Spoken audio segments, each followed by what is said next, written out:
সংস্থা সঞ্জীবনীর উদ্যোগে বারোদুয়ারি ক্লাব হাউসে রবীন্দ্র জয়ন্তী উপলক্ষে কবি প্রণাম শীর্ষক এক মনোজ্ঞ সাংস্কৃতিক অনুষ্ঠানের আয়োজন করা হয়।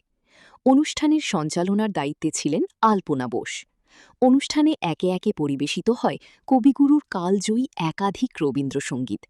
এদিন নৃত্য পরিবেশন করেন চৈতালি দণ্ডপাত, সোমা বিশ্বাস ও অঞ্জনা সেনগুপ্ত। আমি আলপনা বোস, সঞ্জীবনী গ্রুপের পক্ষ থেকে আজকে আমরা কবিগুরুর জন্মোৎসব পালন করছি। এখানে আমাদের সব মহিলারা সকলকে নিয়ে আমরা এই খুব আনন্দ করে অনুষ্ঠানটা পালন করলাম। তার মধ্যে নাচ, গান, আবৃত্তি সব কিছুই আছে। বেশিরভাগ আমরা গ্রুপ সং করেছি, আর অনেকে আলাদা আলাদা গান করেছে। তার মধ্যে নাচও 3 জন করেছে, সোমা বিশ্বাস, চৈতালি দণ্ডপাত আর অঞ্জনা সেনগুপ্ত। এরা 3 জনে নাচ করেছে, আর বাকি সবাই গান করেছে। এখানে অনেকেও চন্দ্রা, মৌসুমি, সোমা সেন, কাজলদি, অর্চনা, টুকুন, বন্দনাদি, গীতাদি, নন্দাদি, মালতিদি, চঞ্চলাজি সবাই আছে, অনেকে আছে, আরও সবার নাম বলতে পারলাম না।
দেখো দেখো দেখো শুভ তারা আঁখি মেলি চায় চায় শুভ তারা আঁখি মেলি চায় দেখো দেখো দেখো শুভ তারা আঁখি মেলি চায় প্রভাতের কিনারায় শুভ তারা আঁখি